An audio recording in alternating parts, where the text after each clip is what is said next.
rewards can be displayed. So I was winding up with the last session as the presenters were making their interventions. So that's why it's not a tidied up version as such, but allow me to take you through a short report of the deliberations that we've had since yesterday on this 8th edition of the East African Internet Governance Forum. I'll start with the background of the East African Internet Governance Forum. So the East African Internet Governance Forum is East Africa's multi-stakeholder forum of internet actors. It carries the voices and efforts of the East African region to the regional and global agenda, that is to the Africa IGF and to the UN IGF. It's important to note that the African IGF has already been held earlier this month in Addis Ababa, and it is always good practice to have the regional IGF before the African, the sub-regional IGF before the regional IGF. Unfortunately, due to factors beyond our control, we had to have our version of the IGF at this point in time, and I think it has worked out well. So the East African Internet Governance Forum is organized by internet stakeholders in the East African countries and rotates among the East African countries. The forum's website is www.eaigf.org. It currently runs social media outlets on Twitter and on Facebook. I think for those who are following Twitter and Facebook, you are able to see the interventions that were taking place. The objectives of the East African Internet Governance Forum. So the EA-IGF aims to be a platform for an inclusive, multilateral, multi-stakeholder, and multilingual discussion on issues pertinent to the Internet in East Africa in general, and Internet governance issues in particular. Specific objectives include to increase awareness and build capacity on Internet governance issues for East African users to ensure that all stakeholders are well prepared for contribution and interaction, just as we have done. To ensure that the concerns of East Africa are taken into account in the IGF process. To put in place a coordinated East African process for dealing with Internet governance issues in the region. To strengthen the multi-stakeholder dialogue model for Internet governance in East Africa through national and, of course, the regional forum. To ensure a multi-stakeholder representation of all parts of the East African region. To ensure that all countries are part of the regional process and launch or strengthen their national processes. To facilitate national and regional exchanges and interactions between countries in the East African region. To facilitate the participation of East African stakeholders in the East African IGF and other appropriate national Internet governance fora. Participation. Over 100 participants. I understand yesterday we had 120, today we had 85, drawn from the government, private sector, academia, research institutions, technical community, civil society organizations, the media, and other stakeholders from 5 countries attended the 8th East African Internet Governance Forum held between 24th and 25th September 2015 in Kampala, Uganda, co-organized by the Government of Uganda and the Internet Society Uganda chapter. The East African Internet Governance Forum 2015 was officially opened by Dr. Jimmy Samanya, the Permanent Secretary, Ministry of ICT of the Republic of Uganda, preceded by a welcome statement by Ms. Lillian Nalwoga, President, Internet Society Uganda chapter, Mr. Barrack Otieno, Manager, Stakeholder Engagement, ICANN Africa, and Mr. Patrick Mwesigo, Director, Technology Services, Uganda Communications Commission. remote participation. East Africa Internet Governance 2015 ran 2 concurrent remote participation channels. The live stream platform, with the support of the Internet Society African Bureau. I think for those who have gone to the link, you've been able to see that it was clear and stable. And then Facebook and Twitter platform with the support from ISOC Uganda volunteers. Remote participation was facilitated in English. There were 30 remote participants. It's important to know that we have 2 languages in the region. Burundi speaks French, and so we need to make efforts to make sure that we provide this facilitation in both languages. Partners. The 8th East African Internet Governance Forum was organized by the government of Uganda through the Ministry of ICT and the Internet Society Uganda chapter, with the support from the Internet Society, NITA Uganda, AfriCell, Liquid Telecom, Burundi Backbone System Company, Union of Tanzania Press Club, Kenya Network Information Center, Bandwidth and Cloud Services Group, the Kenya ICT Action Network, CPESA, and Internet Governance Forum Support Association, IGF-SA.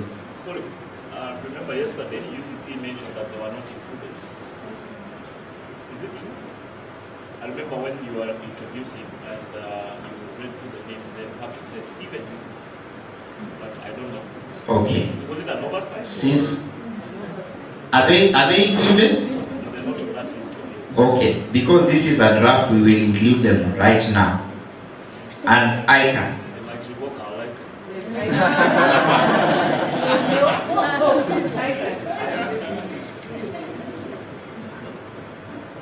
Is that in order? Thank you.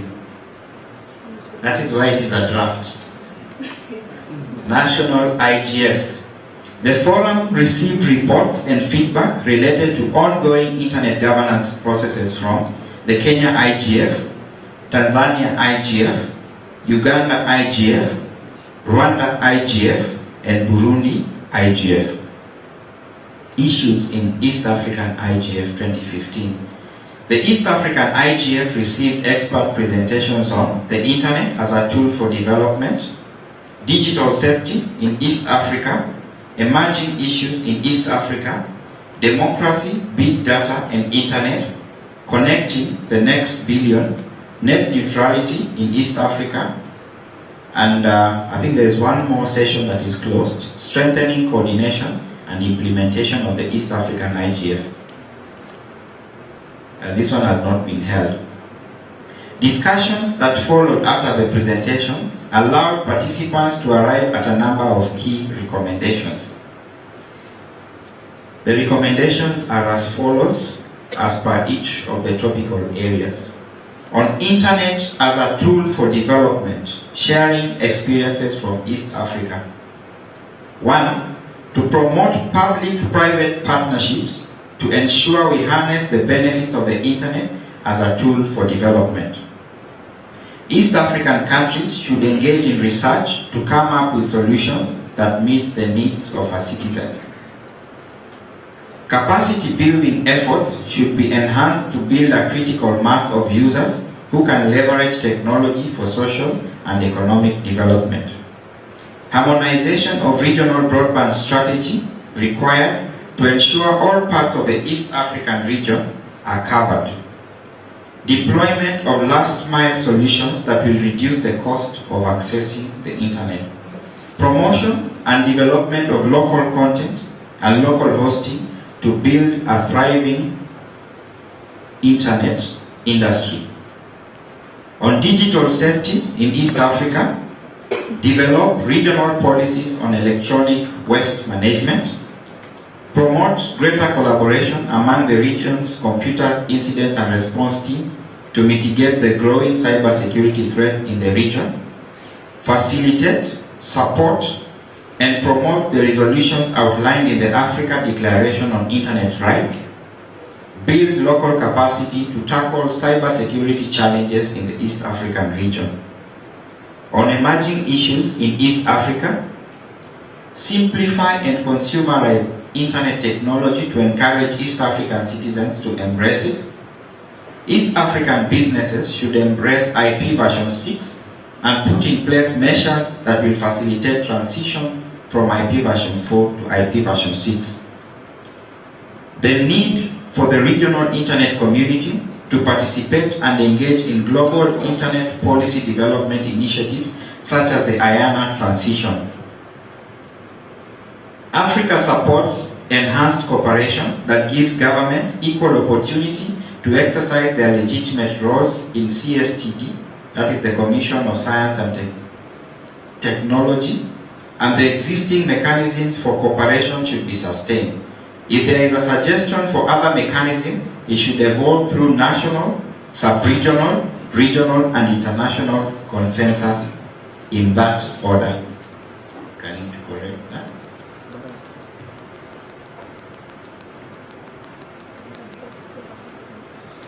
Africa supports the continuation of working group on enhanced cooperation and WSIS, that is the World Summit on Information Society 2.0. Explore innovative mechanisms to accelerate access to the internet for women. Implement measures to enable affordable and relevant ICTs for all citizens so as to harness the enormous potential of ICT for development. Encourage all stakeholders to put in place measures to achieve universal access by 2020. Enhance efforts in capacity building and technology transfer so as to address the digital divide. Explore opportunities afforded by clean energy and reuse, recycling, and safe disposal of ICT waste to mitigate environmental impact of ICT use. Strengthen governance of the internet through an open, inclusive, and transparent process. Strengthen internationalization of the internet governance as set forth in the Tunis agenda. Increase efforts in ICT data collection and analysis. Extend the IGF mandate for 5 years in brackets. I don't know whether they are called square brackets. And continue annual review of the World Summit on Information Society outcomes and overall review of implementation of the World Summit on Information Society outcomes in 5 years. On democracy, big data, and internet, there is need for governments to avail data to citizens to improve planning and decision making among the citizens and businesses. The internet is critical in development of the region's democratic space. On connecting the next billion, we had a case study of how the Internet Now project is transforming lives in Gulu.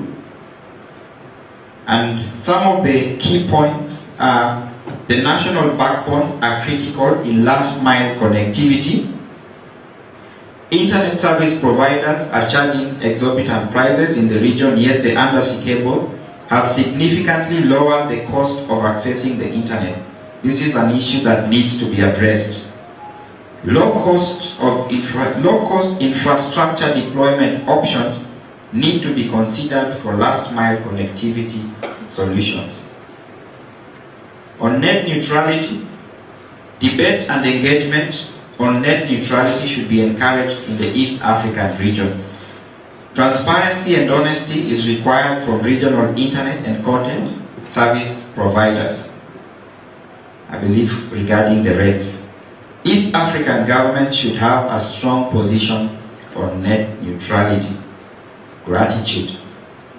Participants at the 8th East African Internet Governance Forum expressed their gratitude to the government of the Republic, let me correct that, to the government and the people of the Republic of Uganda and the Internet Society, Uganda chapter, our sponsors, and all the volunteers who each in their various roles have contributed to a successful East African Internet Governance Forum.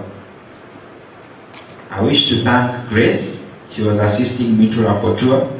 We were a two-man guitar.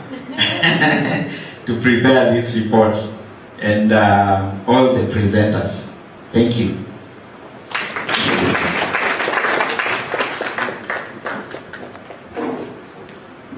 Thank you so much, Barrack.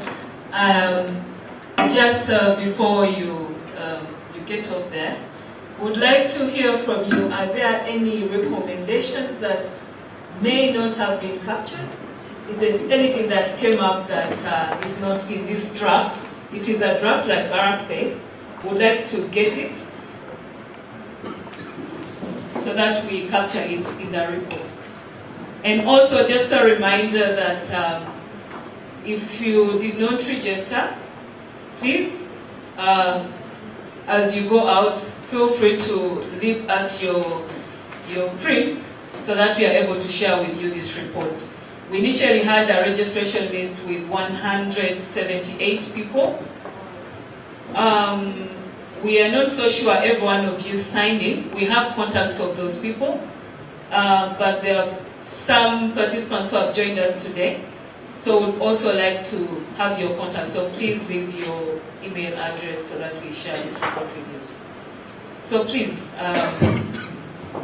Sorry, I don't know, I might have missed it as Barrack was reading too, but I think there was a point that came up in the internet as a tool for development, which I'm not sure was captured, and that had to do with gender imbalances in terms of access and use of internet technologies, and that needing to be addressed. Did you capture the gender angle? Internet session to internet as a tool for development. I think I saw something on gender.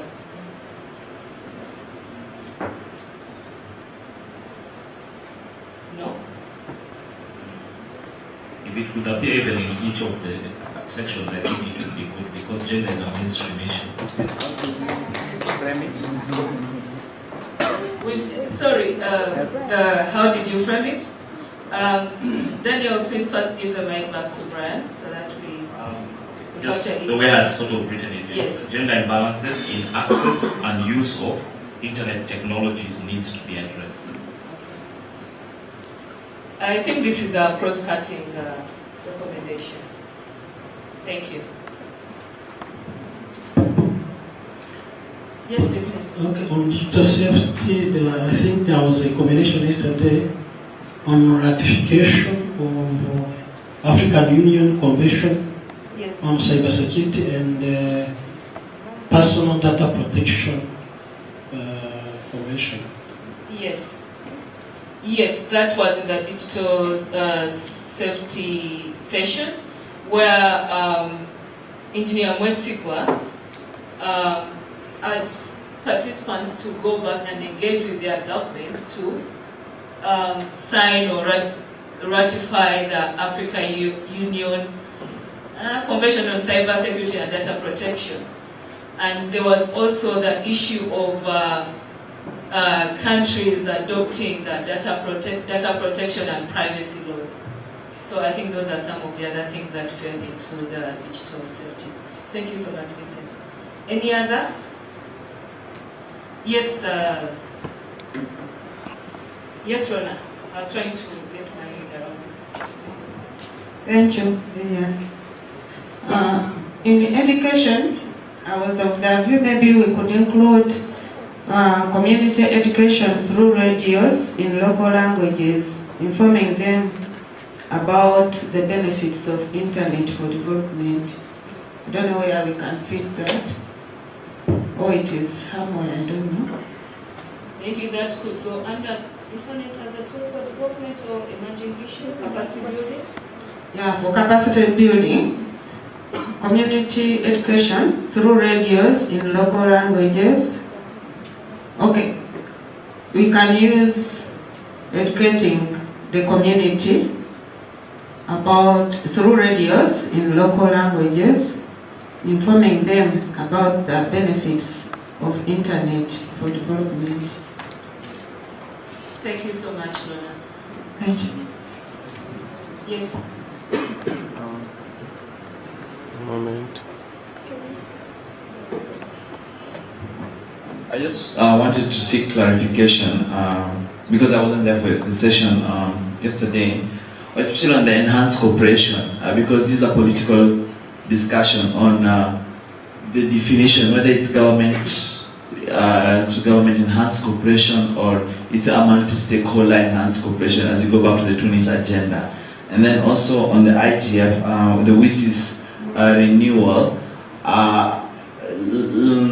this month the UN, the two ambassadors who were consulted to come up with this discussion, they left the number of years blank. They left X years. I was just wondering why we are putting 5 years specifically on this report. Like, why are we recommending 5 years? Because there was this discussion of whether it should be 5, whether it should be 10, or whether it should be open-ended. That's why I wanted those two clarifications on that. Thank you. Okay, thanks, Ephraim.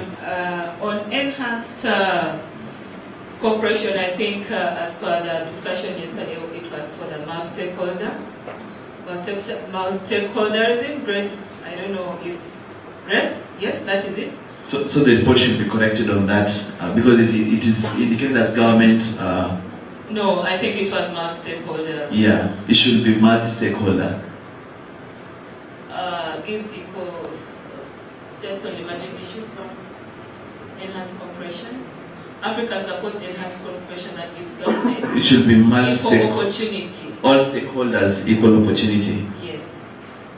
Because that would limit to, it will negate the essence of multi-stakeholderism. Okay, thank you. On the issue of the WISIS, I think the suggestion, it was a suggestion from the presenter, Engineer Mwesigwa. He put it in brackets, and that's why it's in brackets. His suggestion was 5 years. However, he also mentioned that the mandate has not been given a specific time. So, what we can agree here as participants today, should we, like you said, should we say 5 years, 10 years, or should it be open-ended? And that is something maybe we can carry on as one of the, say, resolutions from East Africa. We recommend that the review of WISIS and the IGF should be left open-ended and also maybe give some specific reason as to why we would like it to be that way. So, I don't know, maybe 1, 2, 3 suggestions and then we can move on. For the part of digital safety, I propose that we need to get the involvement of civil society when it comes to e-waste, cybersecurity, and the exploring of the threats. We've not seen civil society get so aggressively into this digital safety, rather than they're concentrating on certain things that are not, they are all important, but we also need to have civil society in digital safety in East Africa. If we could come up with a coalition for all East African countries, that is like a general forum where we all come and talk about digital safety in East Africa, and we believe we can achieve all our goals when it comes to digital safety. Let's not only leave it to the Europe, UK, let's all as East Africans embrace this. Thank you. On that, I think, sorry I didn't get your name, but yesterday one of the presenters made some bit of jig, marketing jig. The organization, that's the other organization I work for when I'm not doing Internet Society business, is the Collaboration International ICT Policy in East and Southern Africa. That is the orange logo there. And we do have a forum on internet freedom in Africa, and we do research, we conduct trainings, and we are trying to bring together partners within the region to give them a forum to specifically talk about digital safety issues in East Africa, right from access to policy to internet rights. And that forum, now I'm marketing, and that forum is being held on Monday, September 28 to 29. You're all welcome to come and attend. It is happening at the Gold Coast Hotel. It starts 9 to 5 p.m., 28 and 29. So that concern, I would say, come back, engage with us again on Monday to talk specifically about digital safety. I think there's something that before, sorry, thank you, I hope that responded to that. Something that I meant to, I asked a question on IGF and Lucy's recommendation. Let us first deal with that. How would we want to address this? Should we say we leave it open-ended? Are we seeing any benefits or outcomes out of these processes? What should be the period? Because even when we say a period, we need to give some bit of,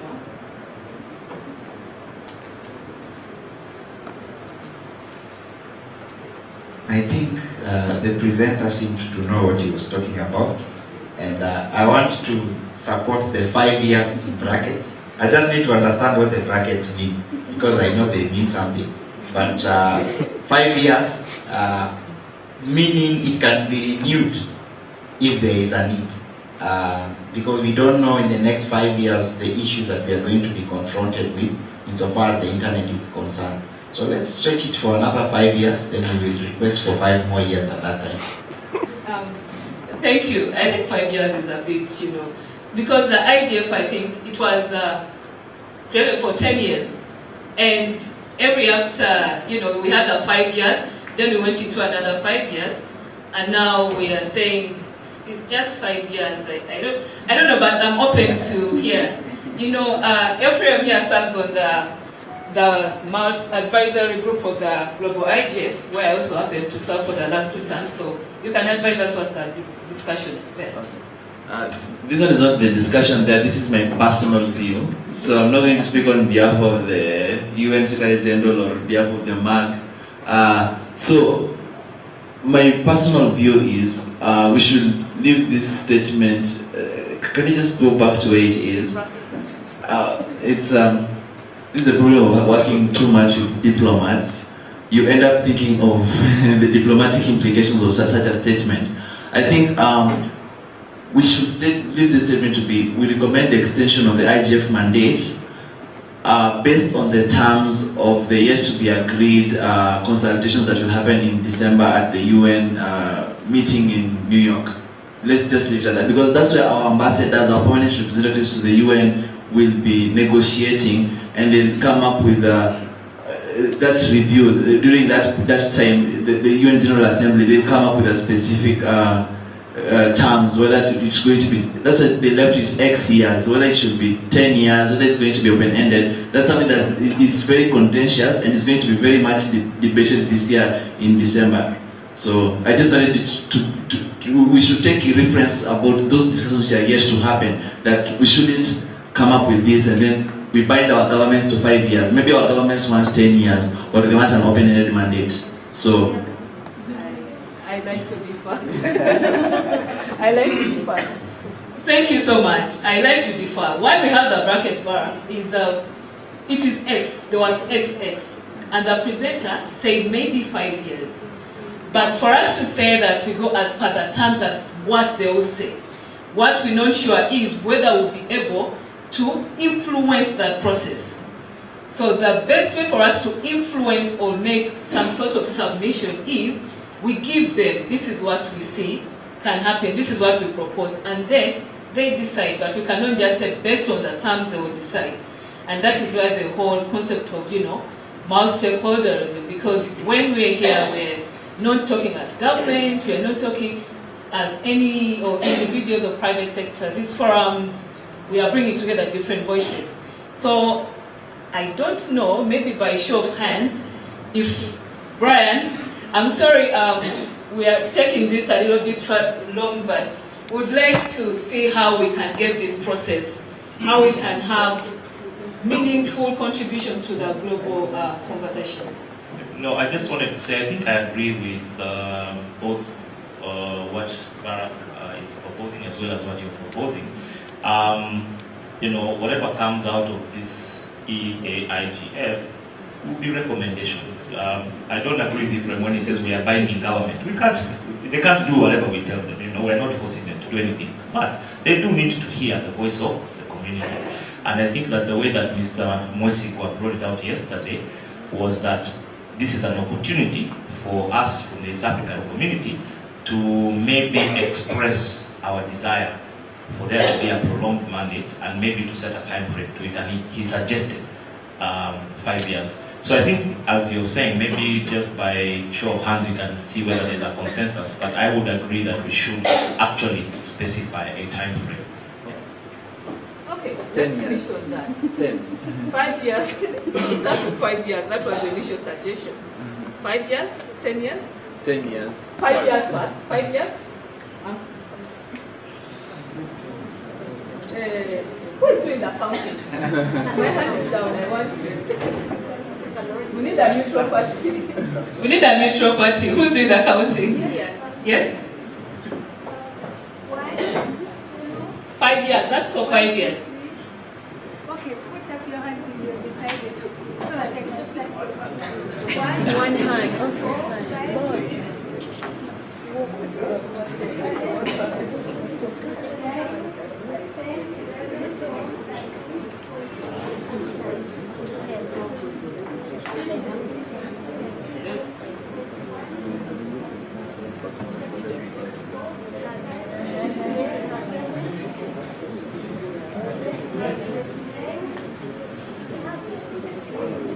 I think that overrules.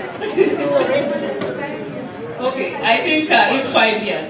It's 5 years because in 10 years we don't know what will happen, we don't know what the conversation will be. So after 5 years we sit back and say, how are we performing? Should we create or have a more different structure? Thank you so much. The field is so dynamic. Exactly. New issues every day. Yes. Thank you. Any other recommendations before we go to wrap up? One there and there. Or 3 more. Thank you. I think on the point on capacity building, especially where in areas where we lack critical skills, like in the case of cryptographers, lack of cryptographers, I think we need to be to specifically point out maybe we could have a fellowship or scholarship for such people. I have seen the internet engineering task force have these fellowships. So that is another way we could maybe boost maybe research and development or even capacity building in this case. Thank you. Thank you so much. I think the presentation yesterday that Kevin was meant to present in detail had a list of initiatives that are looking at IG, internet governance capacity building. So we'll share that. Maybe you could further, I don't know if there are any other stuff you can add in. But Internet Society, there's the IGF Ambassadors Program. There's the Diplo Foundation. Many of us here are beneficiaries. I took that course that got me into this internet governance debate. And usually these courses are free. Of course, you have to apply and really show interest. But also for governments, I think through the NEPAT, I stand to be further enlightened. There's been a survey on how we can improve or facilitate Africa's participation in these processes, especially the internet governance platform. And I think very soon they will be introducing specific online training courses. Grace, that is true, yes? Through the NEPAT, yes. And also there are a couple of initiatives like the Africa Internet Governance School that we've tried to, I think that is as per the resolution at the Africa IGF, it will be happening as a pre-event before the Africa IGF. So there are quite a number of initiatives. The issue could be how do people get to know about what is happening. So on top of what these capacity building platforms is for us to be able to communicate and engage those other voices who use internet but do not have the capability to come and be in this particular session. But that is a very good recommendation. Thank you. There was another hand there, Grace, yes, and one there, and then the rest may be. I don't want to stand between you and your lunch. You can send us an email. Barrack, you can. Unless you don't want spammers, I can give my. Thank you. During the across all the discussions, there were some issues that were pointed out as issues that should be discussed further. for example, all the initiatives that are happening in the East Africa community and in EALA that this forum should keep following up on. And so in terms of the process of East Africa IGF and also in terms of the loose structure of the East Africa IGF, although it was not said directly, I think many in this forum agree that one, the East Africa IGF should continue, and two, there should be some mechanisms for East Africa IGF, even as we wait for the next year to have the face-to-face IGF, for us to be communicating and giving input on regional issues. Thank you so much. I think Barrack will capture that. I think there was a hand here, and Kevin first, and then I'll come to you, Ephraim.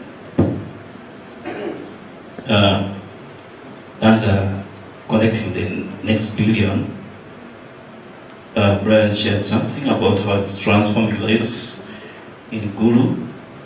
So I recommend if there could be capacity building for replicating BPS and ASPs in different parts of the region of East Africa. Okay, that is great. We'll capture that. Yes, Kevin, and then Ephraim, and then I think we have some participants who need to leave this afternoon. We don't want to hold. Thanks, Lillian. This is Kevin. I just wanted to highlight again some of the capacity building opportunities available via ISOC. So we have a number of courses that are both technical and non-technical. I mentioned some of the technical ones. Maybe I didn't have time to go through the non-technical ones. So we have Shaping the Internet, which is geared towards internet governance issues. We have Combating Spam and Online Threats, which is geared towards addressing spam. We have technical ones, which are Wireless Basics, Introduction to IPv6, and then we have Digital Footprints and Managing Your Online Identity. These ones are geared towards how to manage your online privacy, and then there's the Introduction to Unix course. So all these courses are available via the ISOC website, and they are at no cost. All you have to do is sign up. Thank you, Kevin. Ephraim, make it okay. Just making it short.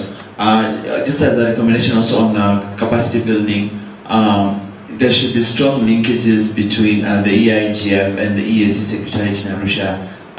As you see, like the way we moved the Secretariat of the African IGF from UNECA to the African Union Commission, I think we should find a way of cooperating with them so that if it's possible they can host secretariat, and the person in charge of ICT there, he can assist in facilitating these discussions to go on during the year, not just that it should be a one-time event once a year. Thank you. Thank you so much, Ephraim. With that, I think most of the recommendations, and as you see on the program, we have a closed session on strengthening coordination and implementation of the EA-IGF. Why I tried for everyone here to be able to feed into some of the recommendations is that in this session, because it's an invitation only, we are going to sit down with the national coordinators of the IGFs, and also we've invited a few of the partners and sponsors to find a way in which we can strengthen and coordinate the implementation of this forum, of this platform. And of course, IACO, we really needed them to be in this platform, but we had some conflicting schedules. There were meetings that are happening currently in Arusha, and we were not able to have Mr. Hodge Semakula to join us.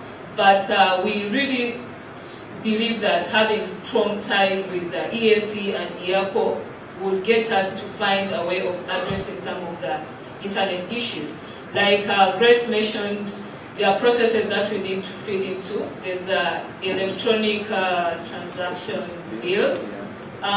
There are a couple of other initiatives, so we need to have a way in feeding into that, and I think those are very good recommendations.